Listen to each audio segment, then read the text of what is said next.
Hello, my name is Josephine, your digital professor on learnwithjoes, an Academy of Knowledge Economy. And today is Tuesday. I'm continuing on liberation theology. I'm teaching today specifically on history and development of liberation theology.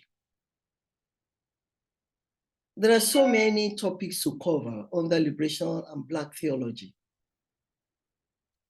I might not be able to cover everything before we finish, but I've tried so much to cover some, and it might take us till like March for those who are interested in liberation theology. I want you to hold on first. Let's join learnwithjoes, and then we continue with our teaching.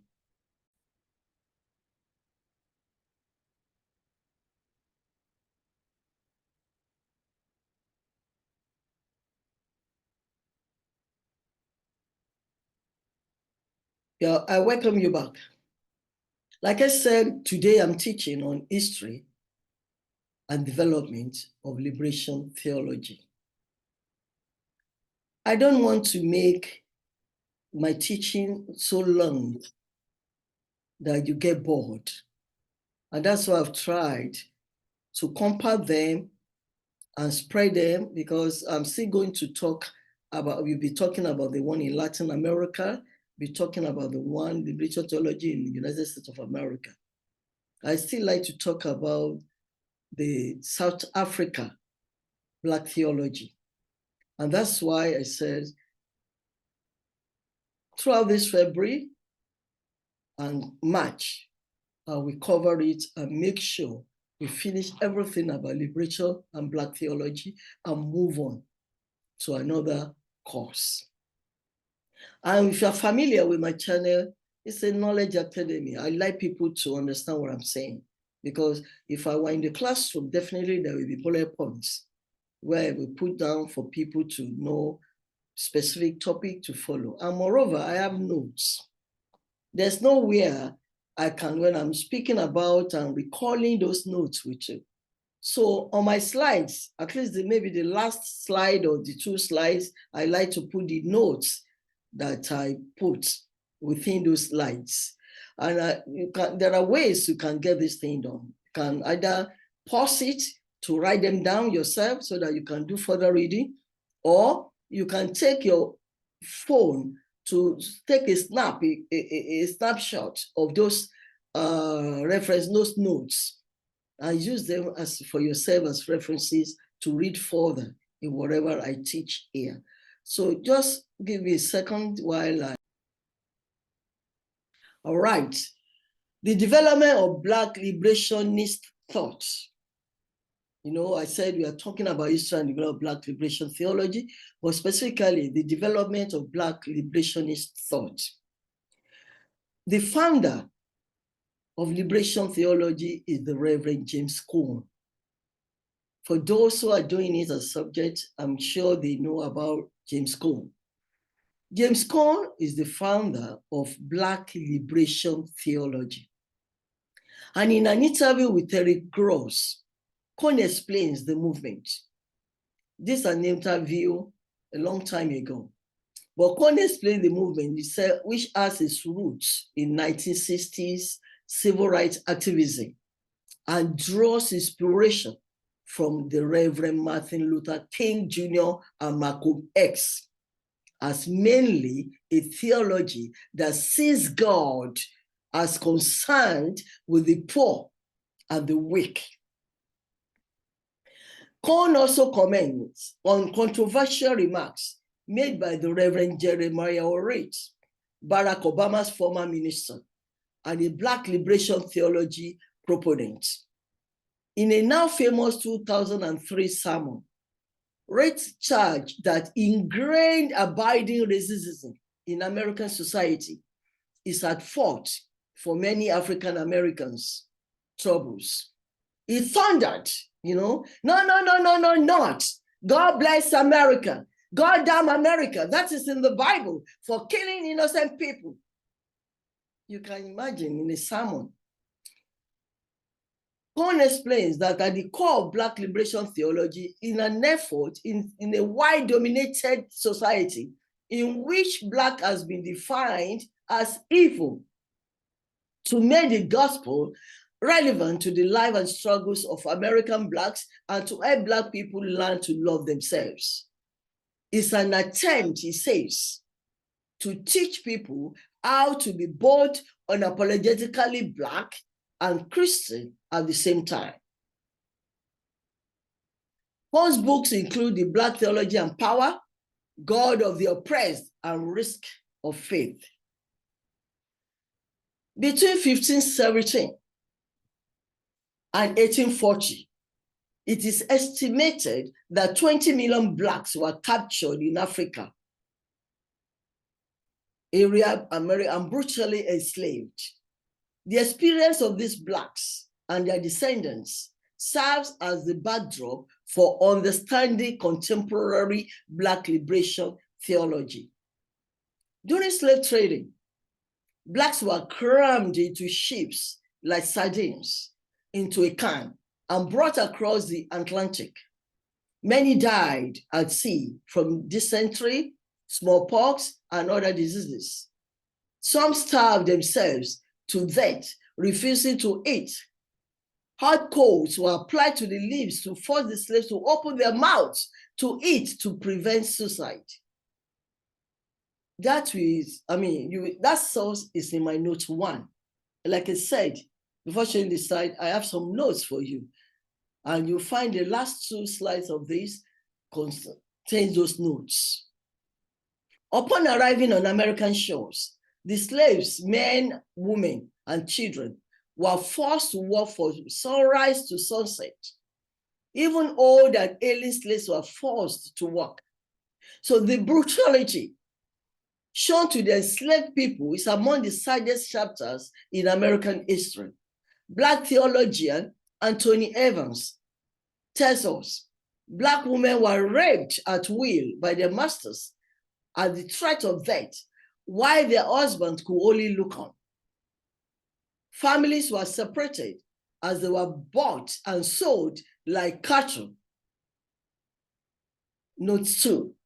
For tax purposes, slaves were counted as property, like domestic animals. Eventually, however, a question arose about how to count slaves in the nation's population. Congress solved the problem by passing a bill that authorized the U.S. Census Bureau to count each enslaved person as 3/5 of a person. Can you wonder that? As 3/5 of the person. That means a slave is not up to one person. This congressional compromise resulted in what one Negro writer of the 1990s called the inferior race theory. The placing of the Negro somewhere between the barnyard animals and human beings. Whereas, as Christians, it's right in the Bible, first book of the Bible, Genesis, that 3 God created male and female. God created all. And if God created all are equal. But now they're saying, because you are Black, you are 3/5 of a person. The development of Black liberationist thought, it was not long before slave theology gave rise to Black activism. Many vital figures contributed to the cause of Black liberation throughout Black history. I can only mention a few here. Nat Turner, 1800 to 1831, was the most notorious slave preacher ever on American soil. Turner's hatred of slavery propelled him to seek freedom through violence. Indeed, Turner killed nearly 60 white people before being captured and hanged in September 1831. This violent revolt marked the beginning of the Black struggle for liberation. Marcus Garvey 1887 to 1940. Is regarded by many as the apostle of Black theology in the United States of America. Martin Luther King Jr. said, Garvey was the first man on a mass scale and level to give millions of Negroes a sense of dignity and destiny and made the Negro feel he is somebody. Note 5. Garvey was one of the first to speak of seeing God through Black spectacles.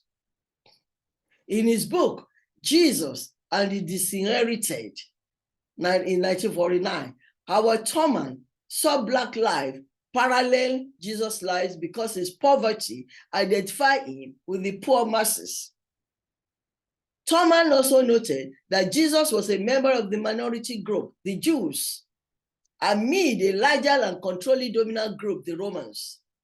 Thurman thus drew many applications for the Black experience from the life of Jesus. Martin Luther King Jr., 1929 to 1968, was America's most visible civil rights leader from 1955 until his assassination in April 1968 in Memphis, Tennessee. Though he cannot be called a former participant in the Black theology movement, he nevertheless roused the conscience of Black America to a passionate commitment to liberation. King was an advocate of Gandhian nonviolent social change. Through nonviolent suffering, King believed that Blacks will not only liberate themselves from the necessity of bitterness and the feeling of inferiority toward whites, but will also break the conscience of whites and liberate them from a feeling of superiority. Note 6. To some, King's assassination indicated the nonviolence as a means of liberation had failed, and that perhaps a more revolutionary theology was needed. Abercrombie. Abercrombie was one of the most militant Black writers of the 1960s. His claim to fame was the Black Messiah, a 1968 collection of sermons in which he set forth his brand of Black nationalism. Clegg rejected the Pauline books in the New Testament. In contrast to the Black Messiah, he said there was a spiritualized Jesus constructed by the Apostle Paul, who never knew Jesus and who modified his teaching to conform to the pagan philosophers of the white Gentiles. As Black Christians suffering oppression in a white man's land, we do not need the individualistic and other worldly doctrines of Paul and the white man. Note 7. And all these notes are here, like I said. I'm going to continue on this because you can see why the evangelicals totally reject the liberation theology thinking, their thoughts, because it contradicts certain aspects of the Bible. And when you reject a particular aspect, an essential aspect of the standardized Bible, Christian Bible, then you are going amiss.